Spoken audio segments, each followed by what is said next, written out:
From your favorite podcatchers and our YouTube channel featuring scenic videos, this is Kaiju Vision Radio, Episode 35, Godzilla, Final Wars.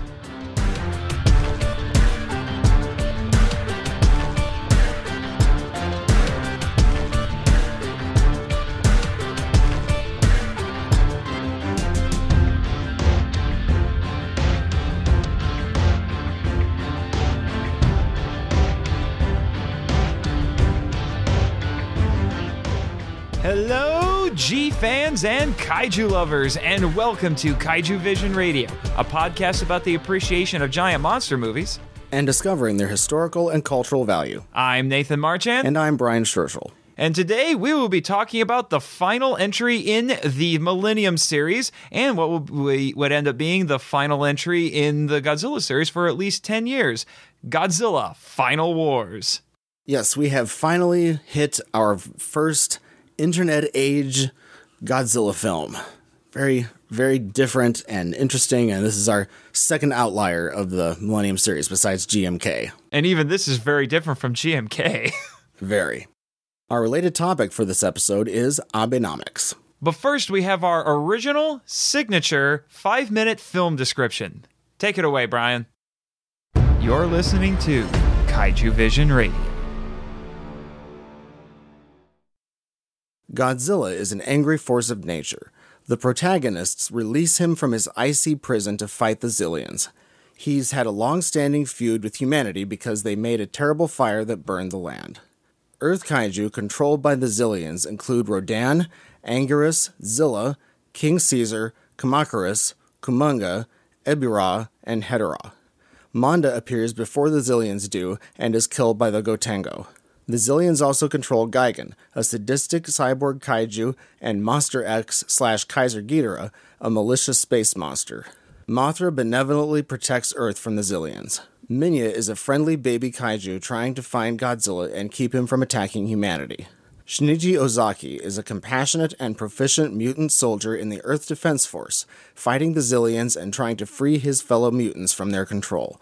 Miyuki Otonashi, a cynical and intelligent molecular biologist, discovers that Gigan has M-base in his DNA and later helps to fight the invaders.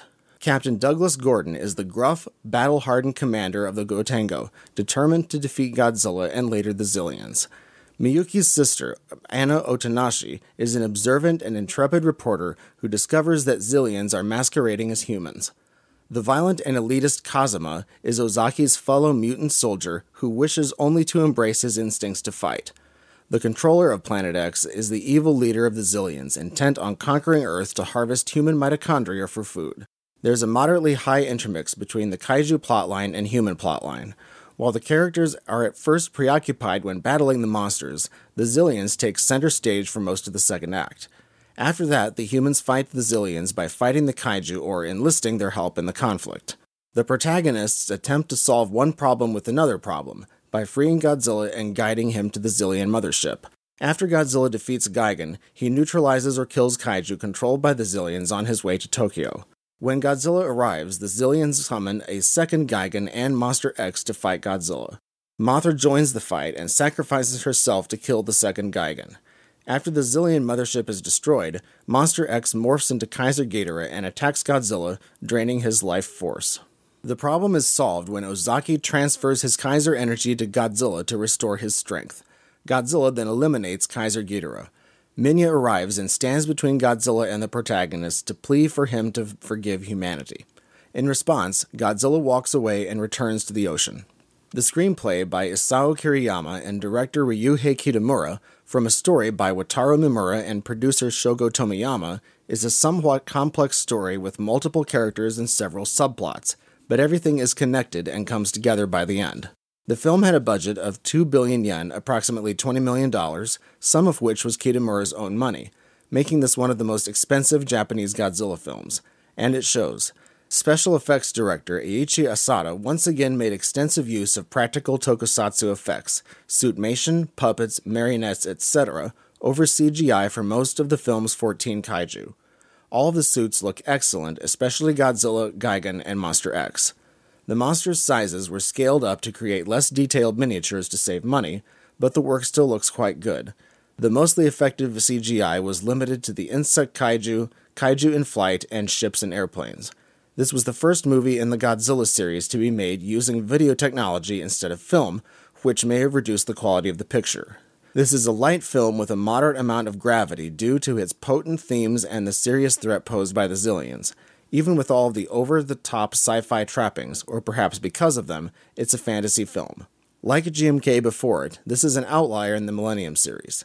It's the only G film that's a stylized hyperkinetic action movie. It has the most human action of any entry in the franchise, and bold reimaginings of the Xiliens. It's also the only Japanese Godzilla film to be scored by a non-Japanese composer, the late Keith Emerson, who is English. The film reinforces the style of Invasion of Astro Monster with its alien invasion story, and by featuring the Xiliens, among other things.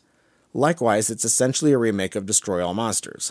Toho wanted to create a massive monster mash to celebrate Godzilla's 50th anniversary. Kitamura sought to create a new film in the style of the 1970s Godzilla movies, saying they combined relevant themes with straight-out entertainment. Being an anniversary film, he combined multiple elements in a new way, creating something he likened to a best-of album.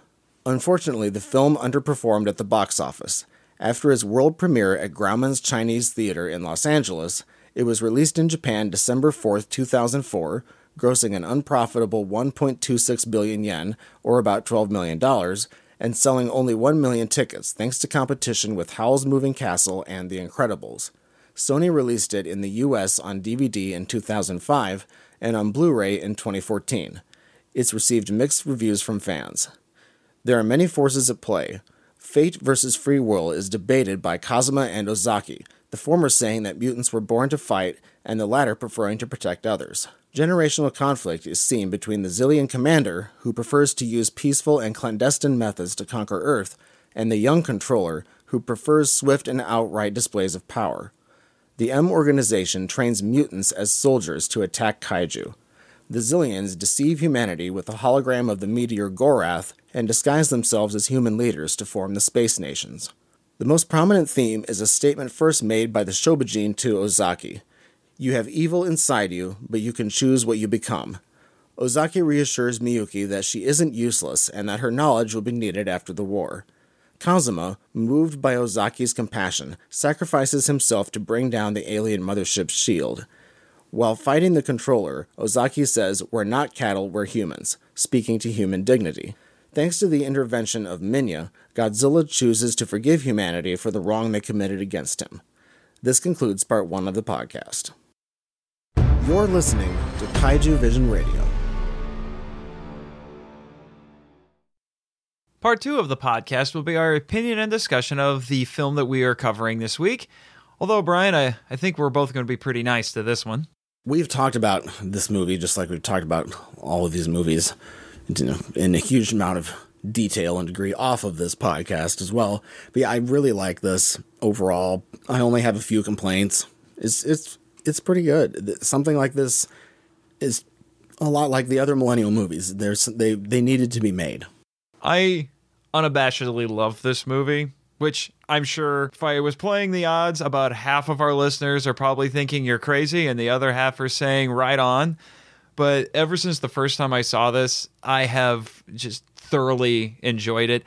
I actually just found it on a Walmart shelf during my senior year of college. I had been having a bad couple of months, and so I watched it, and just it was a nice breath of fresh air. And I immediately invited my friend Scott over to watch it, who's also a Godzilla fan. He loved it. And then when I went home for Christmas break, I showed it to another friend of mine named Bill, who is not a Godzilla fan, but he loves anime. And I told him, dude, this is like live action anime. And I showed it to him and he loved it. So I really don't understand. Well, I guess I can understand some of the criticisms people have of this movie, but I don't get why it's so divisive. It seems more divisive than it could have been. But I don't know. The first time I saw this movie, I had mixed feelings just because the human plot of this is a bit long. And there's a lot of the third act. It's rather, there are places where the human action is just slowed down. And it's sort of like, I get it already. But the first time I felt like I'd sort of been hit by a train. because I didn't know what to expect. Then I watched it a few more times, in which I've seen this movie so many times now, I don't even know how many, but I have a lot different opinion than when I first watched it. I like it a lot more. I understand what the purpose was. I understand what they were trying to get at it with. It is very much like live anime. That's what I thought too, but it's almost also like a live video game. Yeah. At times. It's also like a live comic book, which we got that with Godzilla vs. Gigan. That was, there were a lot of comic book sort of actions and the way that things looked and stuff, and the plot, the way the story was put together. Mm-hmm. A lot of it was like a comic book. And some of the imagery, we remarked, looked like stuff you would see in a comic book. Mm-hmm. And like I said, this seems to be the first internet age Godzilla movie. And the internet had been around for a few years before this movie, but it seems like this movie captured a lot of what the internet is like now. Oh, yeah. Even. It anticipated that, in fact. But compared to all our previous Godzilla movies, this is completely and totally different, except it's, like we said, it's destroy all monsters, but at the same time, there's a lot of stuff that's new. There's a lot of the way that they present it. But that's actually not surprising. Kitamura, the director on this, was known for doing a lot of manga adaptations with his previous movies. Probably the one besides this that he's best known for is this cult film called Versus. I have not seen it. I read about that. Yeah, I've not seen it. I watched a couple trailers for it on YouTube, and it's this weird supernatural action movie. Looks like it was put together on a low budget, but they worked really hard on the fight choreography, I can tell you that. So at some point I would like to see it at least once, just to kind of get a feel for what Kitamura had been doing. And he's directed a couple of American films as well. He did a horror film called The Midnight Meat Train in 2008, which is based off of a Clive Barker story. Oh. Even though it doesn't feel as cinematic, though, I really do like how this feels like a 70s film a lot of the time. It's good in that way. It's low on dialogue. It's higher on action. And it fills in yet another part of another piece of the pie in the Godzilla series, where you get a high action movie. This is as far away from the Heisei movies as we've gotten yet.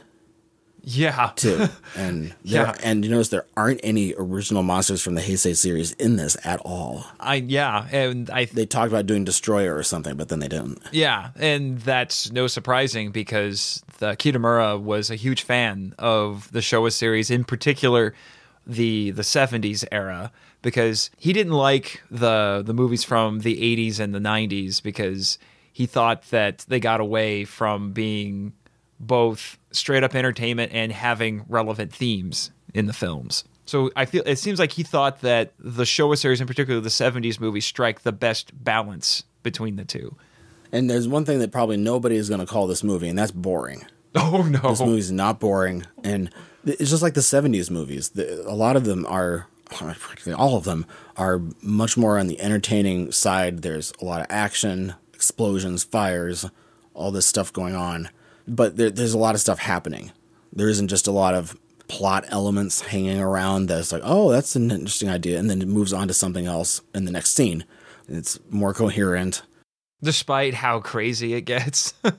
Yeah. And you still know what's going on all the time. And it doesn't feel like that the human plot and the monster plot are two different movies. Oh, yeah. It feels like they're the same movie. Sometimes when I watch this, I wonder if this is Michael Bay's favorite Godzilla movie. Yeah. It's almost like it was made for fans of the newer movies that were coming out in the late 90s, early 2000s that were like really heavy action, but also just CGI starting to be thrown in. Mm-hmm. I've often wanted to describe this particular movie as and this is why I don't understand why some fans have such a huge beef with it, is I felt like from the first time I saw it, it was this Valentine to Godzilla fans that had been infused with Red Bull or Monster, which, by the way, or sugar in general. Yeah, somebody talked about it being the sugar high. Like Godzilla on a sugar high. Which, by the way, I gotta say, why hasn't the Monster Energy drink company thought about making a drink called Kaiju? I mean, seriously, yeah, that would sell, especially with all the Pacific Rim stuff going on now. I don't know. Kaiju seems like such a hard word. Like, very few people know it. if you go up to an average person, they have no idea. They're like, "What's a kai? Huh?" And I've still encountered people that don't like this, but it just seems like a hard word for some reason. And I wish it wasn't, because that's the best word to use. Yeah. And like Pacific Rim, they had to define the word at the beginning of it in the original Pacific Rim film. So, I wish it was easier. Yeah, whatever. Moving on. I really like how this movie goes into the future, just like Destroy All Monsters did. Destroy All Monsters went 31 years into the future, roughly, and then this movie, it takes place in 2044, so it'd be 40 years in the future. Yeah. This is the first time since Destroy All Monsters that they've gone that far, and it sort of increases the, I guess, sci-fi bona fides of this movie, because generally in sci-fi you want to be going further ahead in time than what most of all these kaiju movies have ever been. Which kaiju movies, they are not like sci-fi in that they take place like in the Millennial series. It's been like a year in the future, Something like that. 2 years in the future. Yeah, it's in the soon-to-be future, as opposed to like Star Trek, etc. Yeah, where it's a couple hundred years. Couple hundred, yeah. And so this is maybe one of the biggest jumps forward in time that any of these Godzilla movies have done, which is 40 years, and that's really the high bound for the futuristic sci-fi elements. Yeah, I think aside from a couple of quick scenes in Godzilla vs. King Ghidorah in 91 that are supposed to be in the future, and then our villains coming from the future, yeah, this is the farthest ahead any of these have ever gone. Yeah, as far as setting, because the setting for Ghidorah 91 was 1992. Yeah. And speaking of futuristic stuff, I really like how the future looks in this movie. They decided to they gave us these colors of the sky that are like brown and red. Very warm sort of colors, oranges and reds and browns. And are they trying to imply that there's a bunch of pollution? It wouldn't surprise me. They're like, oh, they might be right. It's maybe a more creepy, realistic future than we realize. But yeah, I did notice that the outside looks drab, and during a couple of our scenes, the weather is like really sunny. Yeah. But it's interesting how they do that. But especially really the costumes. The costuming for this is nice. I like pretty much everything that everybody's wearing in this movie. It all seems to fit in its own zany 1970s callback kind of way. It's fun like that. I love the Zillions uniforms. That's totally calling back to. This movie is full of references, but obviously Trinity, etc. from the Matrix. The Matrix, yeah. all the capes, all the gestures of the capes, and all the stuff. They had the little visors a couple of times, so that was a callback to the original Zillions. And then the Zillion commander that our controller of Planet X kills. Yeah, that's really Matrixy. Too. Yeah, these Zillions look like they shop at Hot Topic. Yeah, they do. But our protagonists have interesting. I like outfits. The mutant costumes. Yeah, everybody. Yeah, and those look like the X-Men uniforms from the early X-Men. The early X-Men our movies. Fight scene that we begin with. Yeah, the uniforms that they're wearing. Yeah, those are nice. It's an interesting take on the future, and it's something different at least, as opposed to the 80s and early 90s clothes and some of these Heisei movies, like the oversized suit jackets and the fashion was so wrong back then. Yeah.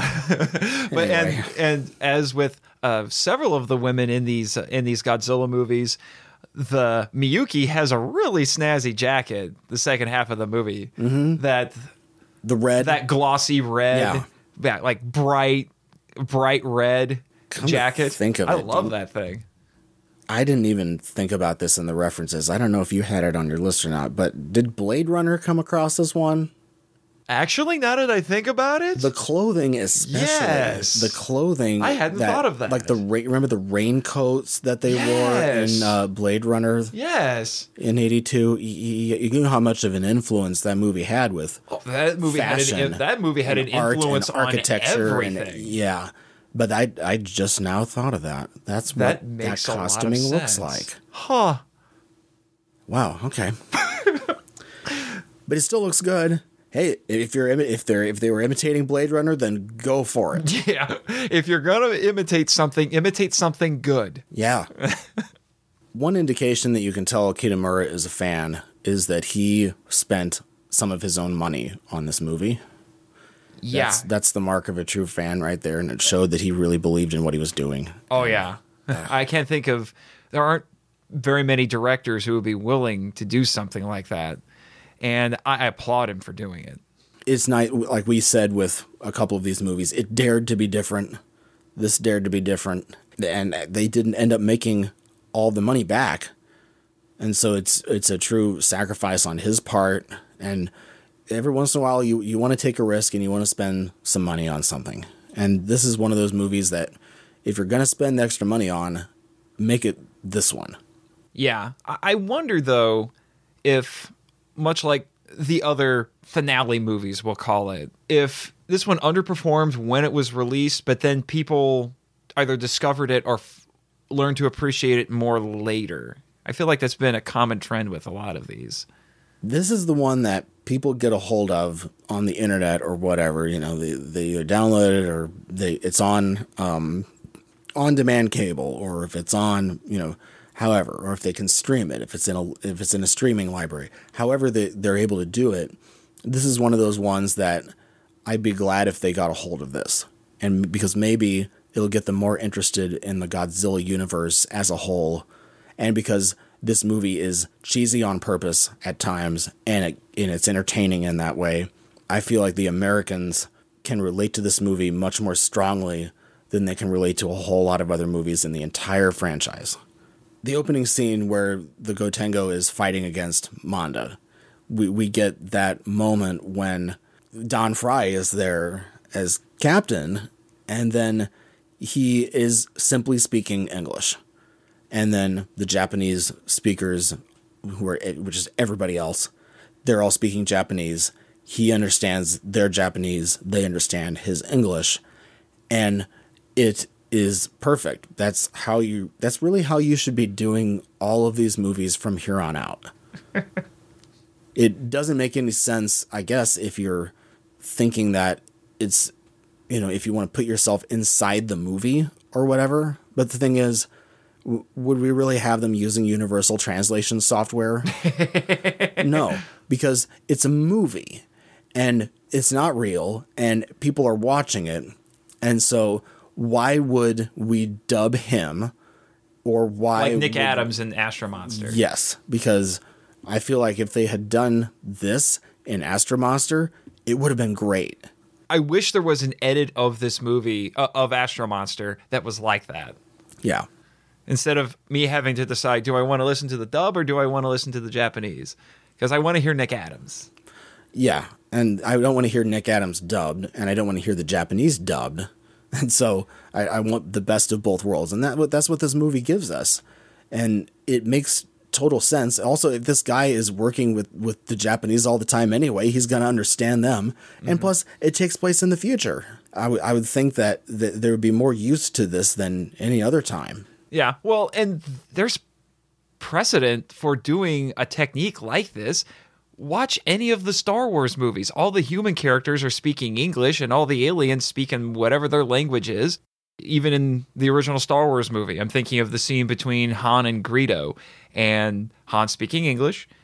Greedo is saying whatever he does, and it gets subtitled for the audience, and then they just talk to each other. They understand each other. Yeah. It's simpler that way. Yeah. There's no explanation about why. It's just how the world works. Yeah, and you're not going to dub Don Fry. What's the purpose of having Don Fry even in the movie? I mean, the look, yeah, but his voice is so important that why would you dub him? Who would dub him? I don't think anybody can dub Don Fry. No, you're not going to find, at least not easily, someone in Japan who's going to be able to do his exact voice. Yeah, good luck with that. Even in America, that's hard to do. It feels natural to the viewer. Yeah. But on a related note, there's a fair amount of English being spoken by our Japanese actors as well. And for the most part, they actually sound pretty good. Yeah. I wonder if part of that is because Kitamura actually spent a lot of time in Sydney, Australia. Because I've read that he can speak English fluently. Mm-hmm. So when he goes to places like conventions and all that in the United States, he doesn't need a translator. Right.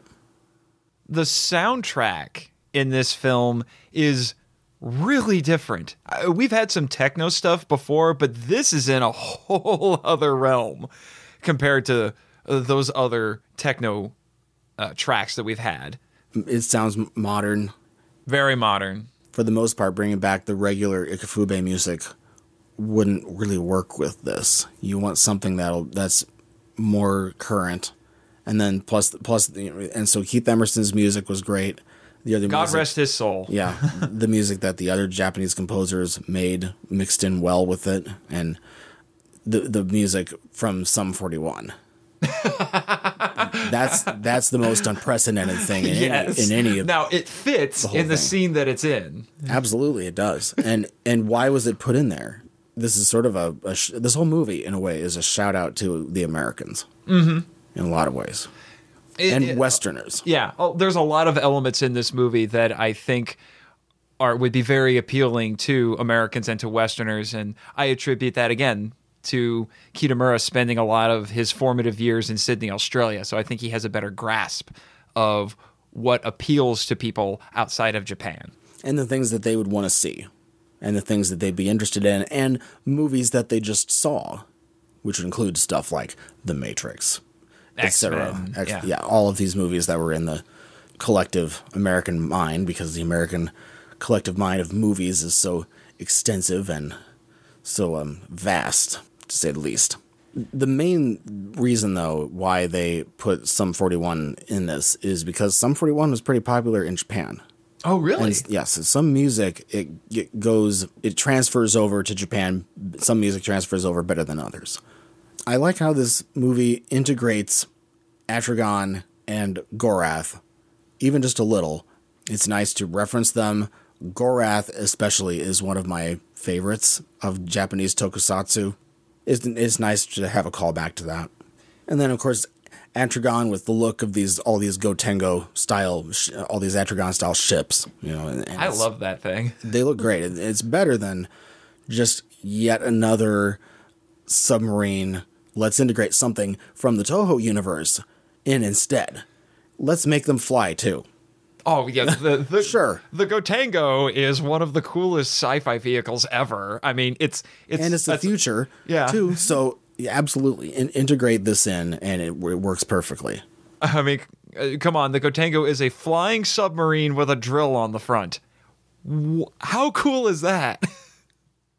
Which leads into one of my first specific likes in this movie, which is the opening credit sequence, which is showing all of these clips of different Toho tokusatsu films with a timeline that's counting down to 2004. Yeah, and there's even a little clip from Space Amoeba. I know. So yeah, it's a nice way to set the stage. Mm-hmm. You can tell that it sets the stage right at the beginning that this is a celebration of the Godzilla franchise and also to some extent Toho tokusatsu. The opening credits, the first initial scene burying Godzilla in the ice and everything, that's great too. But my greatest first like on this timeline would be 514. And that's where Manda has been destroyed. And then immediately Kumi Mizuno shows up on the screen. And Don Fry swears, which is wonderful. The swearing in this movie is wonderful, by the way. It's not gratuitous, and it's in the exact right places that you want it to be.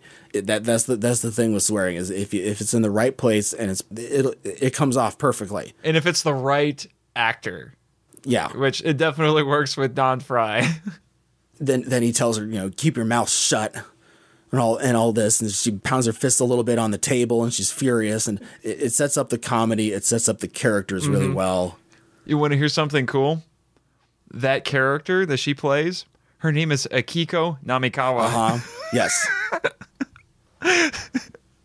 The funny thing is that when they mention how Captain Gordon was court-martialed and put in jail, that part, they mentioned that the reason why he was in jail was the reason that he struck his superior officer in court. Yeah. Isn't that Kumi Mizuno? It is, isn't it? Oh, she was. It's already been established that she's the superior officer to him. Man. It's like, why did he slap Kumi Mizuno's character in court? Oh no. Like, That's kind of awful if you stop and think about it. Yeah, I was like, wait, who did he strike exactly? But that would make sense because if that's the case, it comes back at the end of the movie. Because the Zillion woman he's fighting, he raises his fist to punch her. He's like, you'd hit a lady? Then he just says, yeah, then unfurls his fist and slaps her. Another huge plus with this movie specifically is Masahiro Matsuoka and his expressions on his face, especially the cheesy ones. The him gritting his teeth and it's almost like a Keanu Reeves. He looks like I thought about Keanu Reeves immediately when I saw him and his method of acting and his cheesiness in general. There's a whole. The Matrix is definitely the biggest influence on this from start to finish. It was a big influence on everybody at this time. Right, and so that it made me think of Keanu automatically. But also his expressions remind me of Keanu. The hair. Yes. It's a little bit like Keanu as well. But he's funny. His expressions are absolutely perfect for this movie. And so it's just, I really like just about everything about his character and the way he acts. And I also really like the guy that plays the controller of Planet X. He is over the top. He's over the top. Did you see how many other things he's done? No, I have not. What else has he done? He's been in a lot of stuff. And so he was a pretty well-established actor at this time even. But he's pretty good. The way he acts that when all these monsters are getting killed and he keeps failing. The tantrums he throws. Yeah, these little tantrums and I like it. He actually has one of my favorite lines in the movie, but I'll save that for later. But he's so wonderfully insane. He's a far cry from our original controller. Especially towards the end with his eyebrows and the hair. Yeah, his hair even gets a little bit spiky, like I am anime power up mode again. Yeah, he's that's awesome. The way he gets more unhinged and more flustered as it goes on. Well, it's just good. And one of my favorite moments is actually it's one of the subtler signs that he's coming unglued, which is saying a lot because he tends to just be very over the top. And that is when after Ozaki gets his little Kaiser power up and he runs at him and tries to attack him and he just like palm punches him in the face and he has this look like, oh my gosh, did he just actually hit me? Did he just? He's so confused. I love it. Yeah, and you have to have pretty much almost anime style of acting. I wonder if they just told them act like you're in an anime. It would make sense. All the bluster, the bravado, and the arrogance. My gosh, he's so arrogant. Yeah. We barely even need to mention Don Frye anymore. Everything that he says and does in this movie is great. It's just... And the fact that he's a pro wrestler, too. Yeah, he has this quiet charisma to him. He's not being over the top like the controller, but he's a much quieter man, but there's this thing about him. Some people would say he isn't that great of an actor, but for what he does really well. He seems to capture the American military personality that we see in movies, but I've also seen in real life. Mm-hmm. And that is just, we need to do this and it's going to be tough, but we're going to do it. It's that attitude. His attitude is so good in this. But one of the things that's so cool about him is he has a katana. Yeah, which makes it even more awesome. That's something I had written in my stuff too. It's like a weird juxtaposition. He's an American. He's very American, but then he has a katana. Yeah, of course. It just makes him that much cooler. And I love his look too. My friend Bill, when I showed him this movie, he said that Don Frye looked like Mike Haggar from the Final Fight games. Yeah, he's this big dude with the mustache. Did you get any vibes from like M. Bison? I could see that a little bit. From Street Fighter, a little bit. I can see that. There's a little bit of that. Don Fry also has Captain Gordon. He's my favorite character in this movie, and he has my favorite line in the entire movie. It's in the scene when he's talking with all the other Japanese characters, and he's telling them, here's our plan. We're going to go get Godzilla and all of that sort of stuff. And he says, and this is my friend Scott's favorite line in the movie, too. He says, the world is ruined, and the war is already lost. Now it's a matter of pride. Yeah. Yeah, his lines particularly pop quite well. Oh, yes. Besides Kumi Mizuno, we have a few other Godzilla veterans coming back in this film to celebrate the anniversary. Yes, Akira Takarada. Oh, yes. And again, with the outfits, great suit. That is an amazing suit. Yeah, in his little interview, but he wears the same thing, I think. And the sunglasses. Yeah, and it's just very futuristic, and then he's wearing these almost sort of futuristic glasses even. Like, it's just, the whole costume is neat looking. Mm-hmm. And then Kenji Sahara came back too, as our paleontologist when they discover Gigan. Mm-hmm. And then he's also in on it when they're having the little vision from the Shobijin. Yeah, they trip out a little bit, and then they go visit Infant Island or something. Yeah. Interestingly, I looked it up. Those are actually the same actresses from Tokyo SOS. Oh. I was a little surprised that they got haircuts. Yeah, but it's good to see these veteran actors come back, and they do quite a bit. Yes, especially Takarada. He does a lot of stuff throughout the film in this. He's still a supporting character, but he gets to do a lot. Yeah, and he and Kumi Mizuno get to actually fire their own guns and participate in our sort of Matrixy scene in the hallway there. Mm-hmm. And it's very appropriate that they have Takarada in this because he's been in a lot of these Godzilla movies, including the original, and he's done a lot of tokusatsu. And he came back in one of the Heisei movies too, and so you want to have him come back in a Millennium Series movie. Because that's a trademark of the Millennium Series, is bringing back the veterans. Mm-hmm. Yeah, because we had Yuriko Hoshi in our 2000 film Megaguirus, and that was really nice too. One of the coolest things that Takarada does in this is there comes a point where they figure out that the Zillions who are masquerading as humans never blink. And they specifically bring it up in the context talking about Takarada's character because they think he's been replaced. And it's a detail I always forget about before they bring it up whenever I watch this movie. And I keep wanting to go back and watch every scene that Takarada and any of these other Zillion interlopers are in just to see how well they pay attention to that. Yeah, after the initial monster attack, yeah. Yeah, yeah. Now, some scenes, they did kind of cheat a little bit through the magic of editing or the cinematography, how they set up the shot, so you don't have to worry about it as much. But still, I'm impressed that they were able to pull something like that off. It's an original idea, too. I've never heard that being used as a plot element before. And it's an interesting... They're not blinking. And it seems like something that's really natural, actually, to think of. But it's not something I don't know if I would have thought of on my own. Yeah, and it's a nice, subtle giveaway. Because they even talk about, because they're looking at this video, and I remember the first time I watched this movie, and they're saying, you see anything wrong with this? And I was like, all the characters, like, yeah, I didn't. No. The first time I saw it, I was like, he never blinks. Yeah.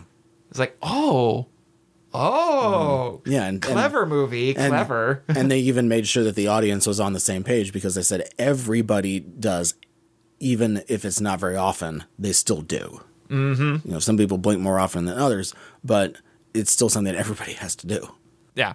So be warned, Akira Takarada will beat you at a staring contest. Yeah. If not, his editor will help. Yes. I really like how there are dogs in this movie. We haven't had any dogs in any of these movies yet. Not that I can think of. No. I like it, though. It seems like maybe it's just another thing that they thought, oh, well, we haven't done this before, so let's do it. And make it a plot point as well, because it's used to reveal that the Secretary General that they're interviewing is Takarada is actually a Zillion impersonating him. Right. And apparently the Zillions didn't do their homework and find out the name of the dog. I highly doubt that they were actually doing this, but there is a part in when the Pink Panther strikes back. Mm-hmm. Do you remember that part? I haven't seen that one yet. Oh, Clouseau Peter Sellers, he goes into this hotel and he said, "Does your dog bite?" And the guy's like, "No." And then he goes to pet this dog, and the dog attacks him and it bites him and stuff. And Peter Sellers is like, I thought you said your dog did not bite." And then the guy is this German guy, and the German, he's like, "That is not my dog." But it made me think of that. I can see that. Because essentially she says what? "That is not your dog." Yeah, that's my dog. That is my dog. Not only that, I think she said her dog was female, and the Secretary General's was supposed to be a male. Yeah. And so I feel like they were almost even calling back to that. That would be a rather oblique reference, but maybe, I don't know. A lot of people did see that movie at one point. Yes. But it was an interesting, I like the looks of the dogs too. It's just fun to have animals in movies. And it seems like another internet thing to do as well. Yes. It's another sort of internet age thing to do.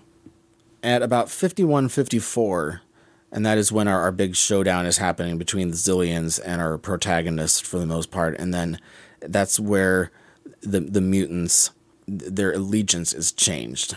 Mm-hmm. And we have that moment where the camera moves towards them, towards our protagonists, and then the mutants are outside of the frame. And then after they switch allegiance and it becomes quiet, then the camera pulls back out. And that's a way to do what? It's a way to show that something changed. Yes. It's a very simple way to do that, and it works completely. You don't have to do anything else but that to show that is what happened. Unless this was a Heisei film, and then they'd have to tell you. Yeah, we'd have to have someone announcing it, yeah. And then shortly after that, we have maybe my favorite scene in the movie, which is at about 53:48. And that is where we get our motorcycle scene. Yes. This is always the part when I'm watching this where I have to remind myself I'm watching a Godzilla movie. Just like Michiru Oshima's music in the Tezuka movies, the music in this scene, it makes the scene like twice as good. Yes. It works so perfectly well. The music is so utterly different than anything else in a Godzilla movie ever. Yes. And it's exciting, energetic. The video work is good. Yeah, all the crazy choreography is they go from having two motorcycles and they're fighting each other in there, then one of the motorcycles gets taken out, and then they're trying to fight each other on the same motorcycle, and they're proving that their boots have really thick soles, and mm-hmm. And Ozaki apparently before that even got started, Ozaki apparently is too cool in BA to even ride in their van. He's just hanging on the outside. Yeah. But this had to have taken some money to do this scene. All that wire work and it looks like they filmed some of it on location too. Yeah. And it was clearly a closed set on a highway, what it looks like. Mm-hmm. And it's really fantastic for me. I feel like this whole scene, it made up for that scene in Godzilla vs. Megalon with the car chase. This movie made up for that. And then it also... It only took him 30 years. And it also made up for most of the rest of Godzilla vs. Megalon too. And so I feel like that everything bad about that movie got erased by this one scene in this movie. There were legitimate screeching tires in this. Yeah. Yeah, they fixed that too. Oh, and we even see a weaponized motorcycle tire in this because he spins it around and hits him. Hitting him with the motorcycle is great. That's a great way to end it. But the scene, it's unexpected, but it's a very welcome, unexpected scene. And I never would have expected them to put this into a Godzilla movie at all. But it's really great. It's one of my favorite. It's probably my favorite scene in the whole movie, and it doesn't even have the monsters in it. I know. But it's something that needed to be done, and it's something that it holds up pretty well. Watching that today, yeah, for the most part, it still looks good. It's one of the most thankful things I don't know if I've ever been so thankful of seeing something in a Godzilla movie before. Obviously, all the monster fights in this whole movie are pretty good. I don't have any complaints about any of them, really. My favorite would probably be Mothra versus Second Gigan. Oh, that was great. The way that Gigan gets killed, particularly, It's so funny. is really cool. The head falls down, and then the two arm things fall down and crash, and that's just great. Let's forget, he fires off these buzzsaws. Yeah, they're flying around, and then he blows up Mothra, and then he stands there, does his little Power Ranger pose, and then his own buzzsaws go back and cut off his own head. Yeah, and then Mothra just goes headlong into him and explodes. That's just great. Which one's your favorite for all these monster fights? There has to be one. I have to admit it was a little bit hard for me to pick one, but I think certainly the most entertaining and cathartic is definitely Zilla versus Godzilla. Yeah. As I timed it. That fight lasts 15 seconds.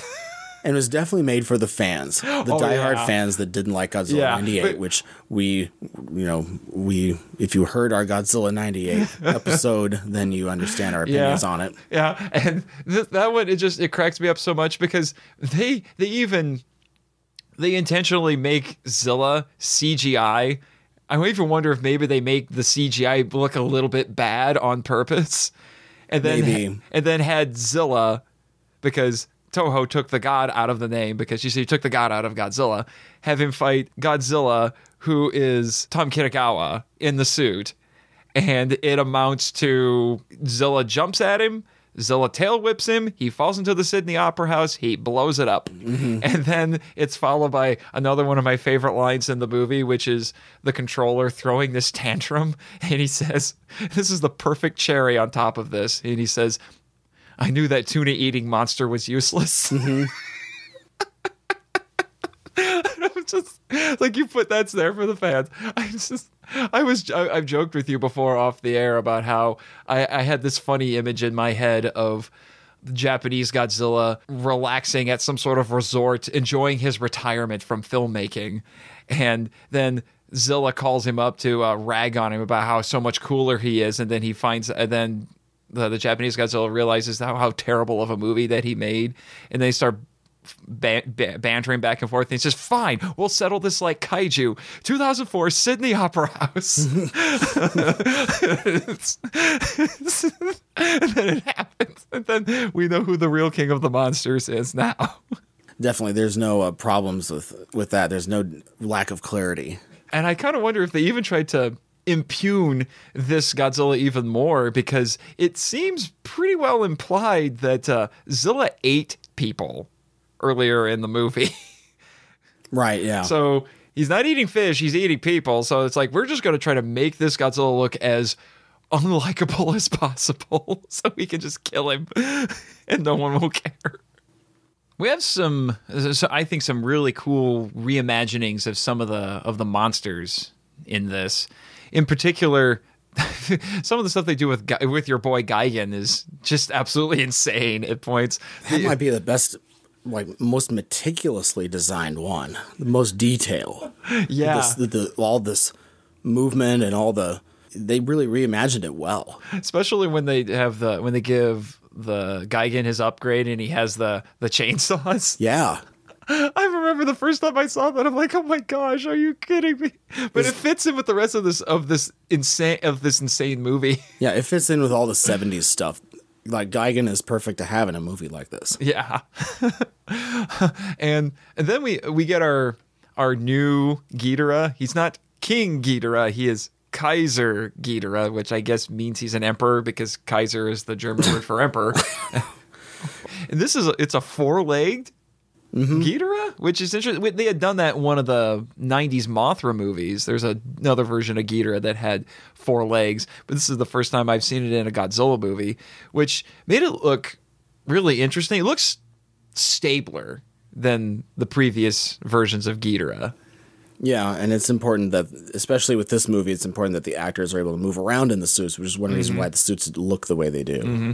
And I like how in this, Ghidorah's gravity beams actually manipulate gravity, so they don't just inflict damage. They can actually move stuff around. I wonder if some people who watched it, though, thought of it as kind of like a Godzilla flying moment, like in Godzilla vs. Hedorah, with Godzilla just being picked up by the beams. Because it is the first time this has been done. It's different. I'm not totally sold on the look of the new Kaiser Ghidorah. The colors are weird. different. I will admit, yeah. I guess again they're doing something different. Although you have to admit, the scenes where Ghidorah was using the beams to throw Godzilla around still looked better than in Space Godzilla. Yes, definitely. It's certainly more interesting to look at. And that fight that he has with Godzilla, that was crazy. I mean, we were remarking in our King Ghidorah 91 episode about how brutal Godzilla seemed to be. He's even more brutal in this. Mm-hmm. I mean, he's not just decapitated. He decapitates two of the heads. Yeah, using one head to decapitate the other head. And he even decapitates one. He even just grabs one of the heads and makes it shoot one of the others. I'm like, dang. It's savage. But it's a better Ghidorah fight with Godzilla than in Godzilla versus King Ghidorah. Because our Kaiser Ghidorah and the Monster X before, they last longer. Yes. They're a tougher enemy.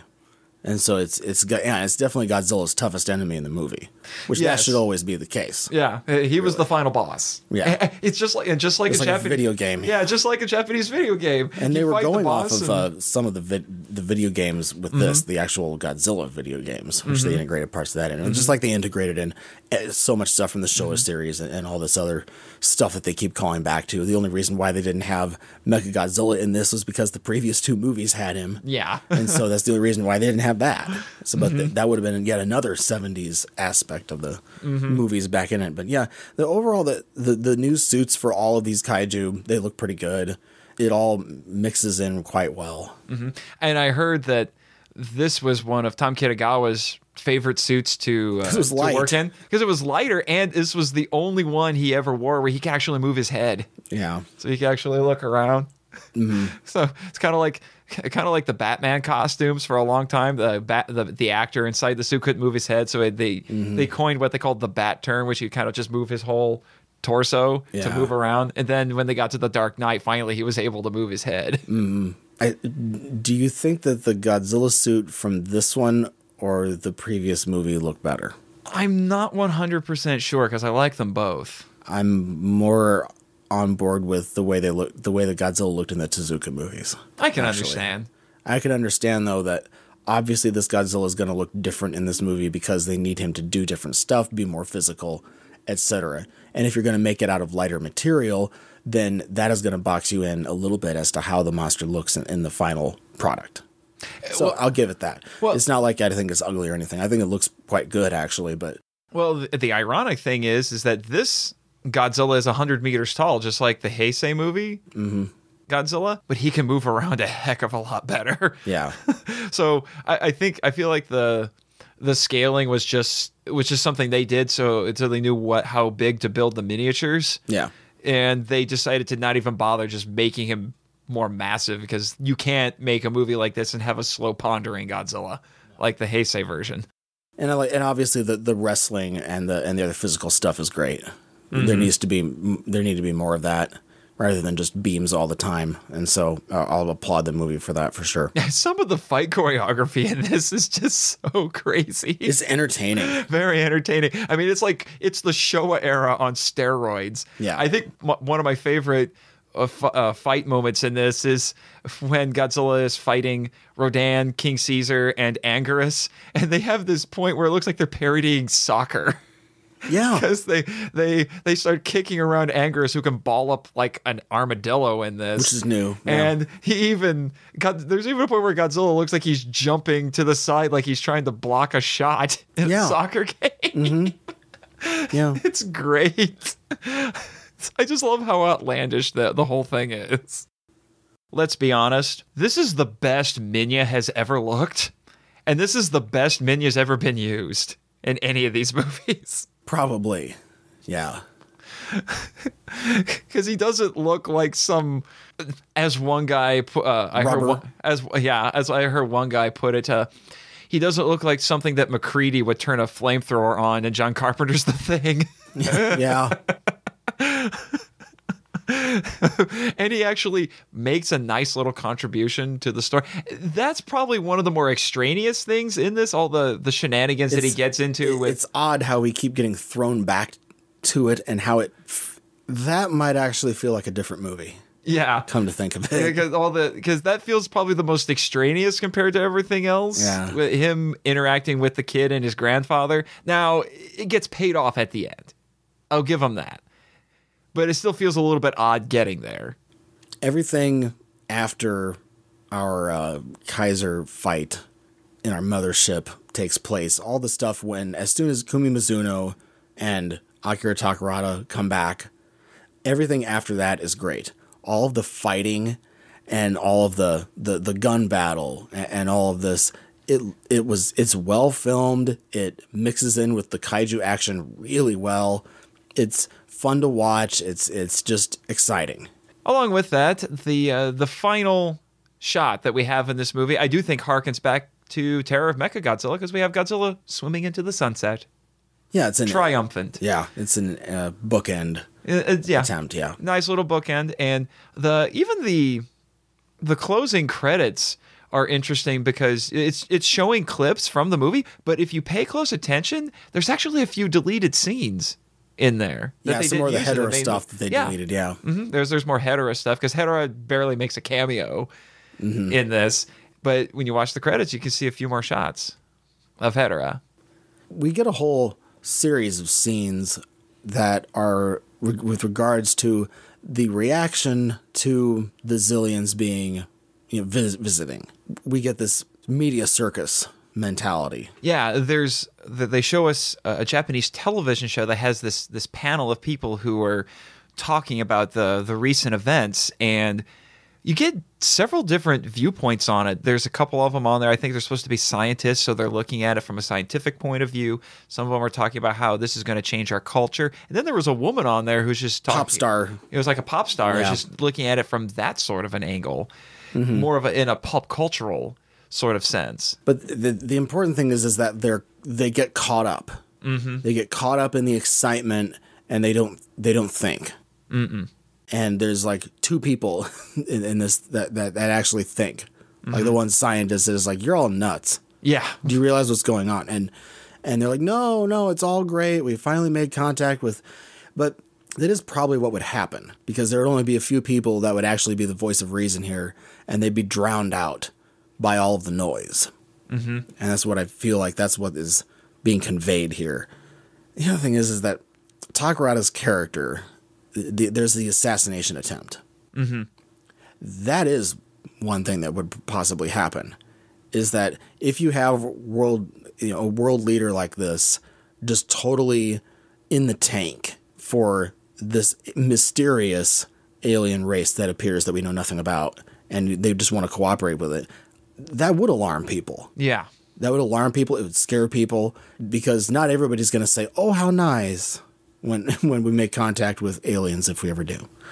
But the thing is that they're probably just ignoring us because we're not smart enough yet to be paid attention to. But yeah. The other thing is that, yeah, I believe that probably would happen. And it almost is the guy that makes this assassination attempt. Is he pretty much right? Stuff that he says. Yeah, that isn't crazy to say stuff like that. Yeah, well, he said you're a pawn of them, and he's right. He's right. Well, and that's the thing that's interesting about that guy, is he seems to be coming across as crazy, like he's some nutty conspiracy theorist sort of guy who's paranoid, but he's right. Yeah, and he just managed to sneak in there and be crazy and try to pull off this assassination. He almost does it. But is he being crazy?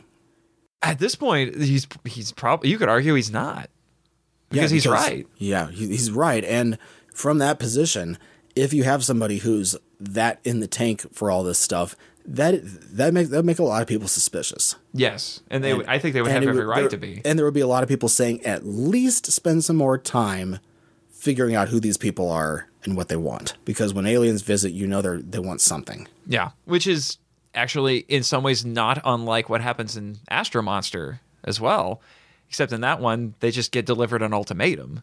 Yeah, like, would people have been skeptical about Glenn and the astronauts and et cetera? Probably, yeah.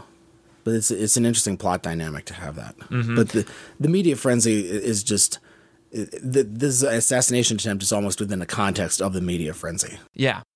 The interview between this dude and this DJ, he seems like a guy who the Japanese know already, and he's a personality that's been around, but then he's dressing up like a Zillion and calling himself X as part of just popularity and just get caught up in the media frenzy, and that's why the DJ is like, oh, really, X? Okay. Yeah, and he just goes with it.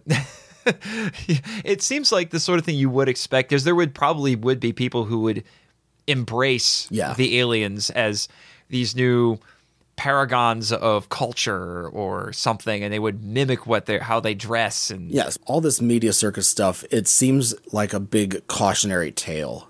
It does. Well, it's redoing the theme from Astro Monster. Yeah. You should be skeptical of newcomers. Mm-hmm.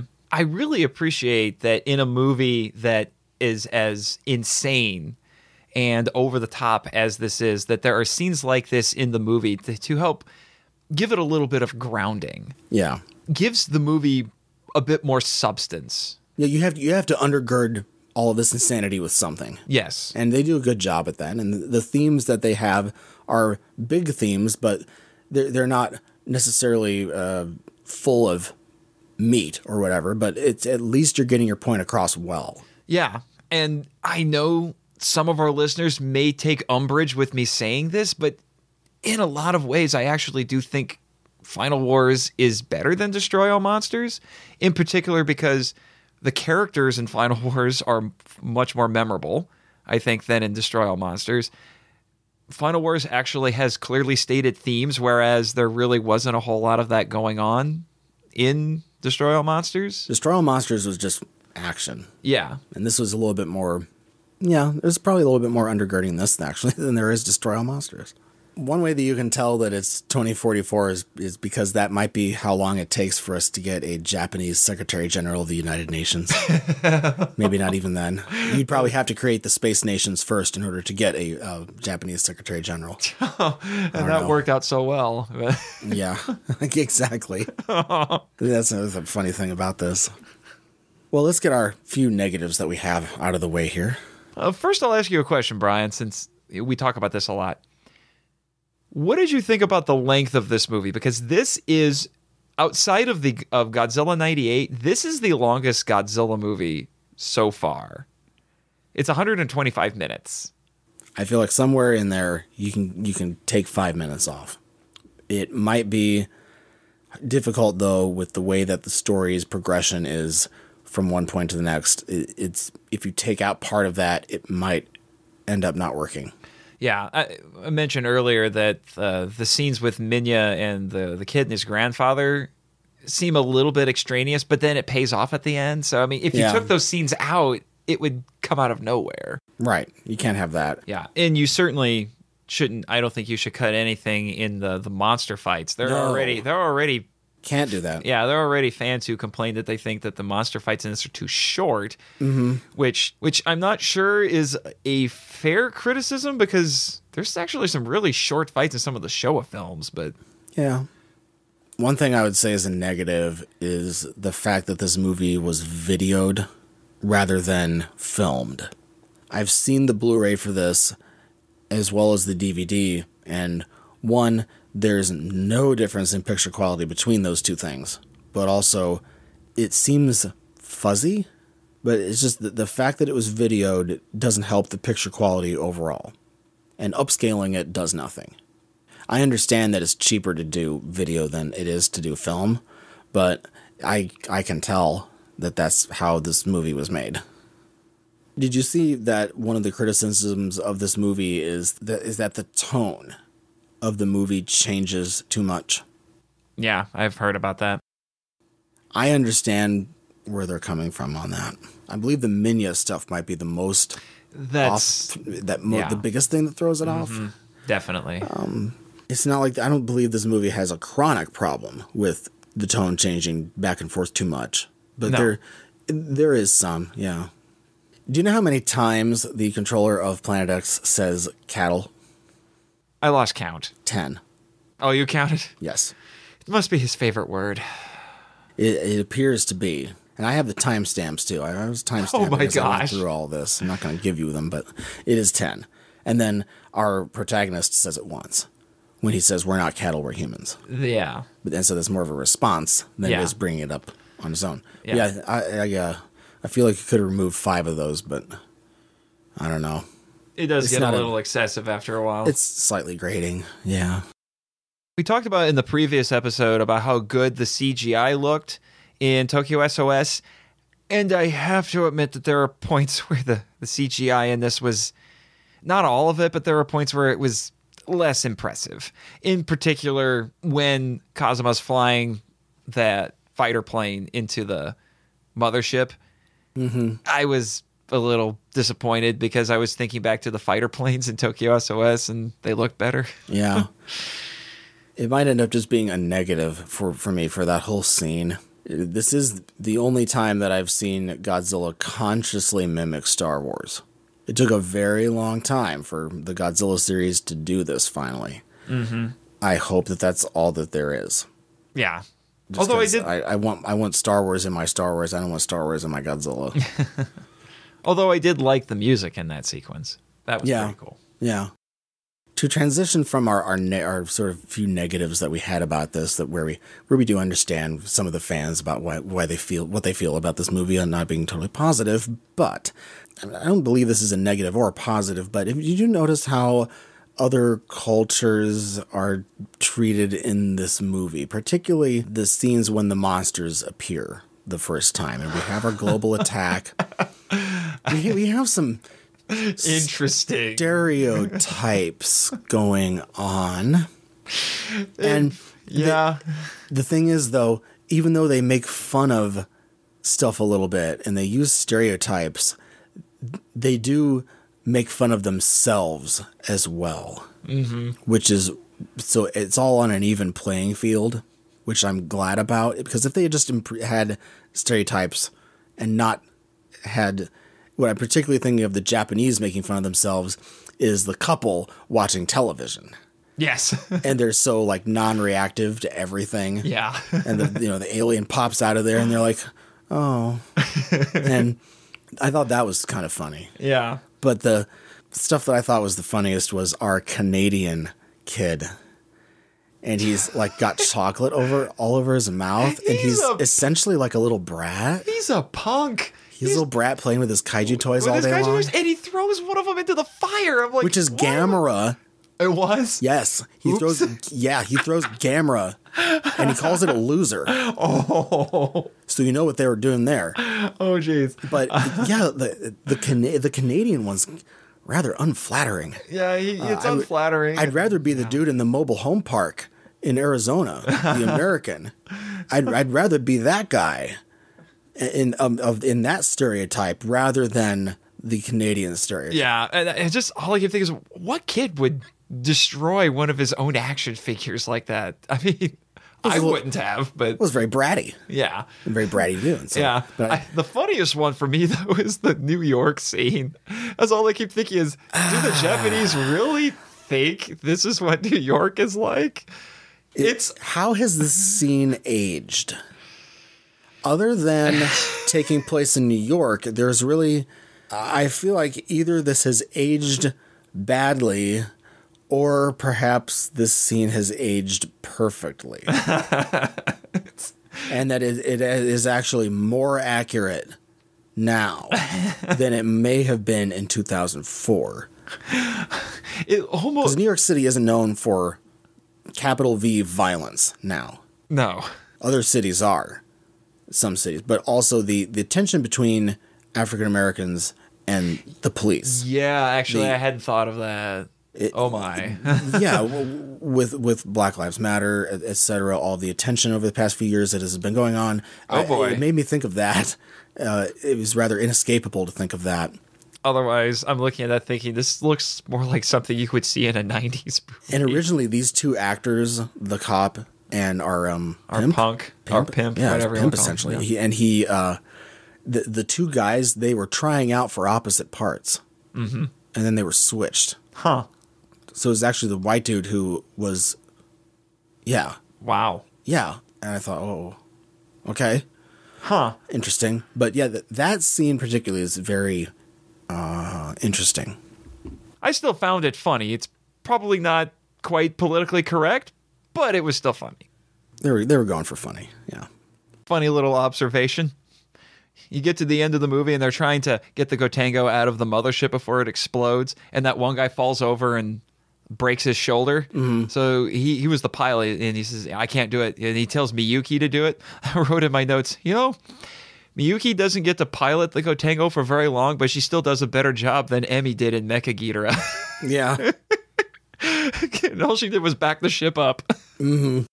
And I have to admit, at the end when Godzilla's approaching our protagonist and Captain Gordon actually gets out his katana and goes into a defensive stance, I'm thinking, okay, you're Captain Gordon. You obviously think that you're tough enough to beat Godzilla yourself.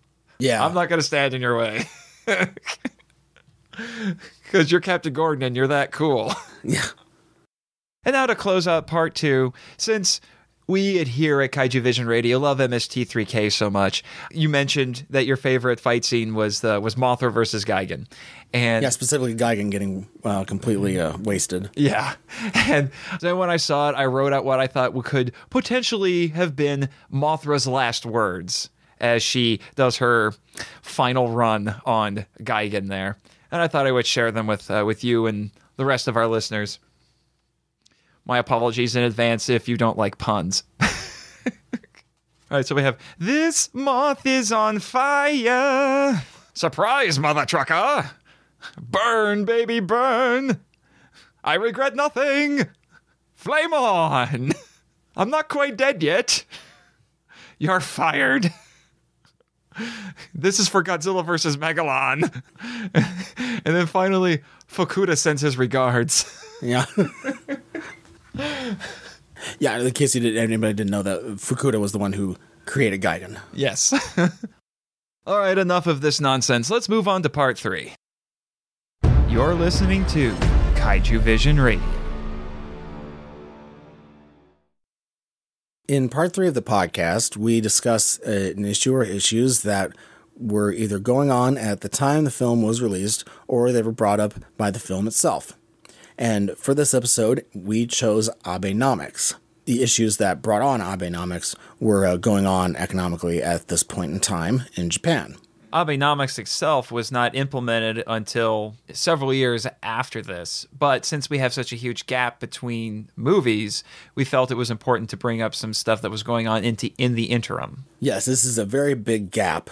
Yeah, in fact, it's 10 years. Yeah, it's even a bigger gap than between the Showa series and the Heisei series. Yeah, because the Toho intended this to be the last Godzilla film that they were going to make for at least 10 years. Yeah, we do want to get some more economics in. Now, in our last episode for Tokyo SOS, episode 34, we talked about deflation and the other economic issues that were going on in Japan at that time. And we talked about the economic factors that contributed to what Japan has been going through with low GDP growth and a lot of other problems that they've been having over Depopulation. This time. Yeah, we've focused on depopulation too within the context of deflation. All of these issues that we mentioned in the previous episode, Abenomics is being billed as the cure to all of those problems. What you're trying to do is we're trying to reverse the deflationary cycle. And you basically are changing all of those elements of the deflation cycle, and you're turning it into something that you hope will turn things around. But that has proven to be quite difficult. One thing that I want to try to think about here is Abenomics, are we just rearranging the chairs on the deck of the Titanic or not?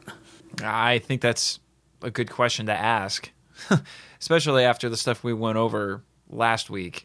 It's a little bit depressing. Yeah, it's a situation you don't want to be in, and you want to try to get out of it, but the answer to all of this is very complex. Yeah. Abenomics has been going on for about 6-7 years now. About 2012, I think, is when it was implemented. Yeah, December 2012 was when the second round of Abe came into office as prime minister. He ran on these issues. And as we are recording this podcast right now, Prime Minister Abe is still in office and is on track to become the longest-serving prime minister in Japan's history. Mm-hmm. In our previous episode, we mentioned the downward spiral of deflation. We're going to review over that really quick so we can get everybody on the same page. First, we have lower prices for goods and services, and that is deflation. You have decreasing prices. And then that leads to a smaller cash flow and smaller profits for companies because they're not able to charge as much for those goods. And then not as much stuff is bought, and then there's a reduction in production, which means that businesses are going to have to lay off people in order to stay afloat. Then that leads to increased unemployment because they let people go, and then those people, because they have less money, they spend less on goods and services, which leads to an oversupply of goods and services. What will happen then? Prices go down in order to sell those goods, and so then it goes to smaller cash flow and profit for the companies. So it's a downward spiral, and all of these things reinforce each other. And now we'll go over Abenomics and exactly what steps are being taken to try to reverse this hellacious downward spiral that Japan has continuously been in for far too long. The strategy is in Abenomics is what's called the three arrows. Mm-hmm. The first of which is monetary easing. Yes, aggressive monetary policy. Some of the tools that the government is using to try to how to dispel the deflation mindset. First, you have the government print more currency. And so what are you doing? You're increasing the supply of money. And that is an attempt to get people to borrow more and for banks to make more loans. But when you're creating the money supply, you're also attempting to create inflation, because when the money supply goes up, that means that there's supposed to be inflation occurring. And there is an inflation target of 2% here. Yeah, but we ran into that a lot last week. Yeah, and Japan's not hitting that 2% mark, even though they're flooding everything with cash by printing more. And another thing behind that is that it devalues the yen as well. And that's one thing that almost immediately happened when Abe came into office in 2012 was the yen was devalued. Another tool that they use in aggressive monetary policy is monetary easing, which is a quantitative easing, buying bonds. And so you buy government bonds, and that is an attempt to give the economy some juice as well. The second arrow is fiscal stimulus. Yes, or in other words, flexible fiscal policy. And what you're trying to do is give another jolt in a different form. So with this, you're trying to stimulate demand and you're trying to stimulate consumption. And you're trying to get growth in GDP as a result of this because you're trying to get more economic activity. And there's also the fiscal stimulus, like economic stimulus packages. I was about to say that sounds like what we're talking about here. Yeah, and so increased government spending in order to give more juice to the economy. Yeah, and then finally we have structural reforms. These are things like reforming regulations to make more sense for businesses that are trying to grow. And then there are also special economic zones with foreign staff. There are immigrants who are brought in, and then they work on Japanese land. But it's not. It's considered a special economic zone, and that is a way to get more foreigners in to work. An attempt has been made to try to make it easier for companies to fire bad workers. That's another way to make things more efficient.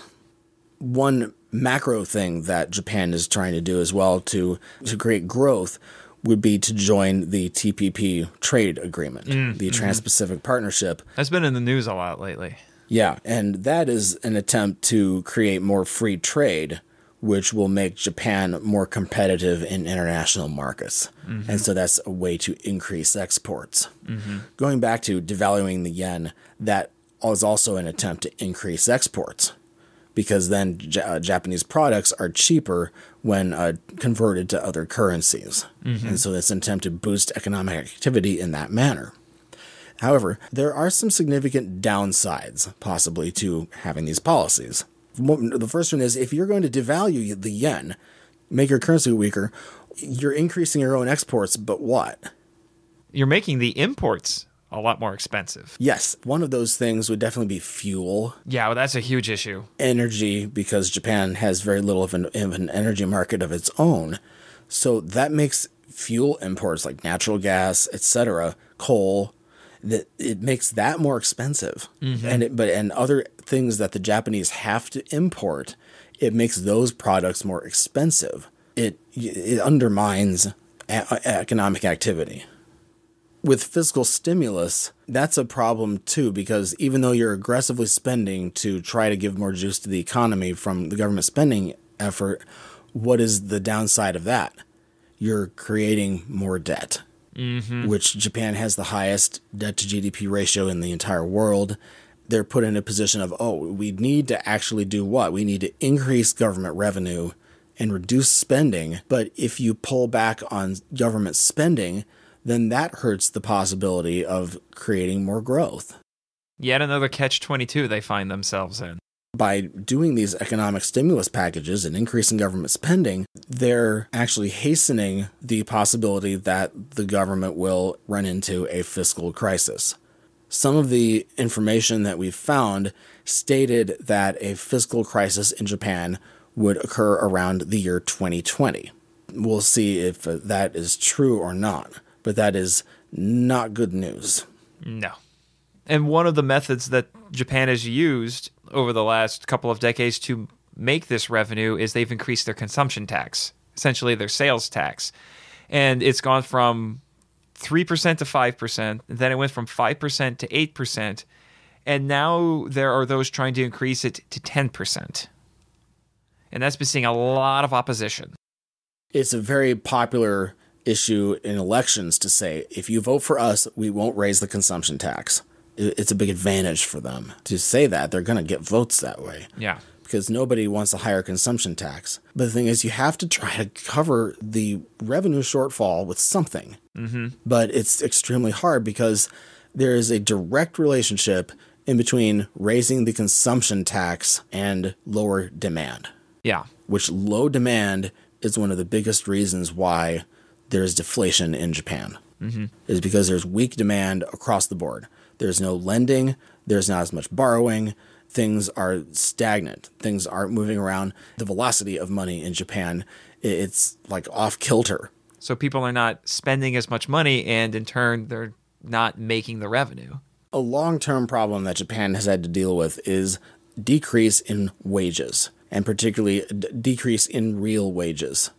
When you have lower wages coming in, you're going to spend less. The behavior that's about the behavior of anybody in that circumstance. And so there's been pressure to try to raise wages. Well, that's really a problem. For one, if you're going to cut taxes for corporate taxes, that means that that company then saves money. However, it is not guaranteed that they are going to use that money to increase wages or to hire anybody new, because the governments can't make them do that. There's been a lot of pressure to increase wages, and that's what they're being told to do. But companies often pocket the money and then use it to help themselves out, or they just spend it on stuff like publicity and all this other stuff. So there's no guarantee that happens, but there's pressure to create regulations that actually would say that they have to do that, which, if you're somebody who wants a laissez-faire approach to business, that's crazy invasive for the government to say, no, if we're going to give you this tax cut, you have to spend it on hiring people, or you have to raise your wages. It's a pretty radical approach. One way that they're trying to sell Abenomics is that if they are able to lift themselves into more economic growth, they would be able to spend more money on defense, and they would be less reliant on the United States for defense. And that's actually one of the parallels that Abe supporters have drawn between Abenomics and the Meiji-era policy that was called Fukoku Kyohei, which, when translated, means enrich the country, strengthen the army. I think it's their way of saying that there's a wee bit of nationalism in this plan. And that might be a reaction to the rise of China, because there's too much competition for the stuff that Japan makes. And there's stuff being made in China and South Korea and Taiwan. There's the pressure to lower prices for Japanese exports just so that in order to do what? To try to beat other companies that are able to produce stuff more cheaply. Mm-hmm. And so that's another contributor to the lower prices occurring. Mm-hmm. We mentioned in our previous episode about depopulation, and this is another long-term factor that Japan's having to deal with that makes deflation more likely and hurts the prospect of Abenomics helping anything. When you have a lower population, especially a lower working population, you end up having lower demand.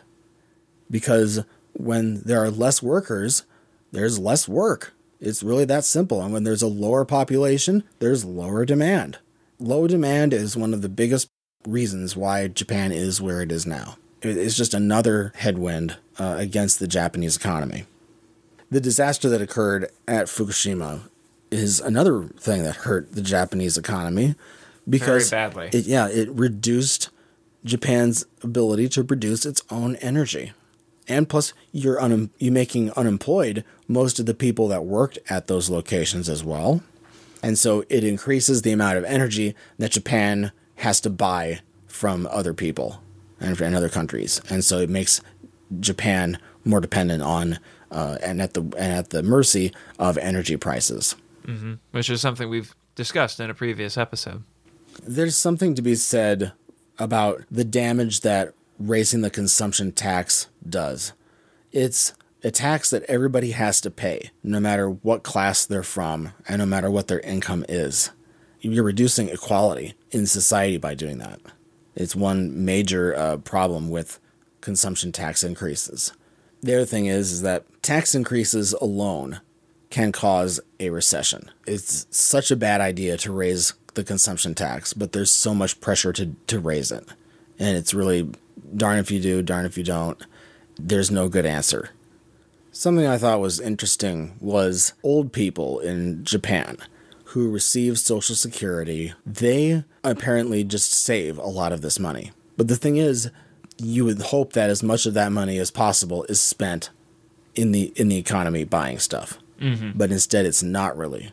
One solution that they've been looking at is if they recognize an elderly person as rich enough, then they would reduce the Social Security that they get so that the elderly can start using more of their savings and spending that. And then it would lower the amount of government spending. I'm sure that's a generational conflict right there, if there ever was one. But it's all about trying to figure out how to make people change their economic behaviors. And it's just like I said with corporations and saying, no, if we give you money, you have to do X, Y, and Z, like hiring somebody. You have to increase wages this much of a percentage with the money that we discount you, etc. There's only so much you can do. Yeah, it's very difficult to get people and corporations to change how they do things, especially after they've been doing it that way for as long as they have. Yeah, and in Japan, it's hard to convince people to spend the money that they have. A lot of the time, that contributes to the economic downturn. And it's hard to make banks lend money to people and like to make people take risks. And it's hard to get people to borrow more money and take risks themselves in order to upgrade something, build something new, etc. There's not as much lending and there's not as much borrowing. And what that does is it increases the velocity of money in Japan when you do more loans and more borrowing. But nobody's taking any risks. That's the problem. Companies aren't hiring, and everybody is in a risk aversion mode. The results of Abenomics and all these measures over these years has been mixed. There has been some economic growth that Japan has been able to sort of eke out for a couple of years here, which is good. Mm-hmm. It's still not very high economic growth. No. And it's a little bit sketchy. Like in 2016, it went back down. Unemployment went down slightly. Yes, that was good. Yeah, and there are more women and elderly men who are coming into the workforce. And so that has been somewhat of a help. Companies and private investment has gone up. One thing that is bad is that inflation has not come even near the target.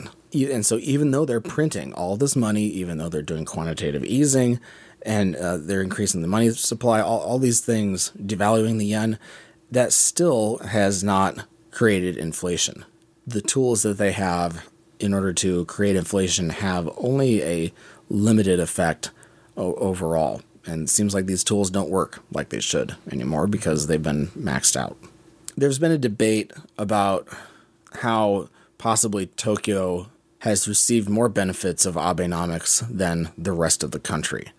And I can see how that's somewhat true. We saw some information where the government tells smaller cities the job to worker ratio is in that part of Japan compared to what it used to be. And well, the comeback of that is, well, all of our young people are leaving our town. And so that's why there are less workers to jobs now, is that there are less people because smaller cities, and especially villages, are depopulating. There has been a huge effort, like Nate said, to try to delay increases in the consumption tax. The country overall, opinion-wise, is very much against the consumption tax, and they feel like it works against all the stuff that Abenomics is trying to do. In fact, in a poll taken in January 2014, 70% of the respondents said that they planned on decreasing their spending because of the consumption tax. Yeah, and a lot of the Japanese, they say that they don't see Abenomics helping anything. But it's because there are so many long-term trends that produce a massive headwind against the Japanese economy. Now, there are lots of parts of Europe that are under a recession, actually, but if you there was a report that came out that said that Japan and Europe are not doing as well economically. They're either in recession or it's very, very low growth. And they said even though the United States is experiencing some increase in GDP, the United States alone cannot raise global GDP enough to make that enough of a difference there. You have to have more growth in Japan. You have to have more growth in Europe. It's proven difficult for Japan and Europe to be able to even catch up to the United States, which even though we're not in a recession, right now our growth is still a bit lackluster, even though consumer confidence is through the roof still. Mm-hmm. Unfortunately, the results of Abenomics have been, as Brian said, small or mixed. In that same poll I mentioned earlier, 73% of the respondents said that they hadn't seen any effects from Abenomics in their own personal lives and finances, and only 28% said that they expected to see a pay raise anytime soon. They were hoping for some big changes, and people just aren't noticing. In the year 2020, it'll be a possibly pivotal year for Japan because that is when they are projected at least to have a fiscal crisis. And this wouldn't be something like Greece. It would be something that would definitely be more Japanese in nature. But the debt to GDP ratio is so high in Japan, and the government spending can only last so long.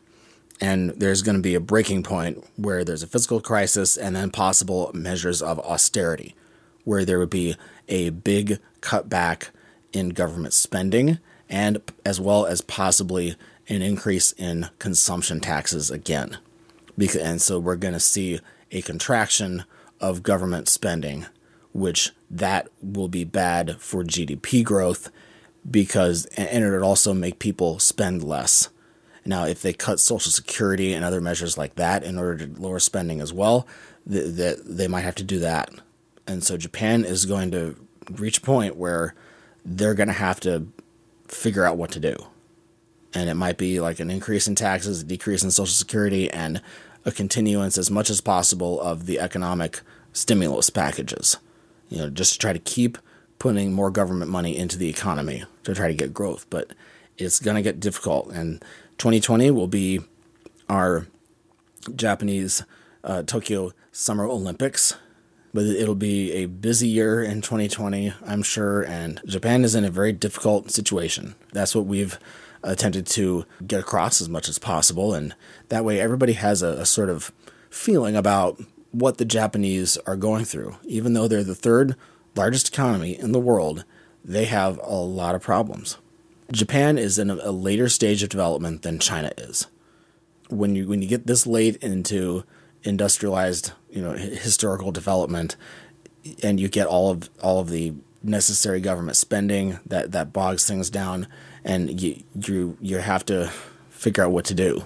And we hope that Japan does figure out what to do, and we hope that they can get out of this as much as possible. Yeah, I do not want to see Japan vanish at this point, which is something I've been a little bit concerned about, especially after researching for this podcast. Yes, and getting growth in Japan is important because that helps the GDP of the world increase. And it's hard to do it without Japan and also without Europe. Mm-hmm. One other event that occurred in Japan in between 2004 and 2014, besides the Great East Japan earthquake, is that 2009 was the first year of negative population growth in Japan. So far, the most negative that we've seen things go is negative 0.1%. And that is actually what they had last year, too.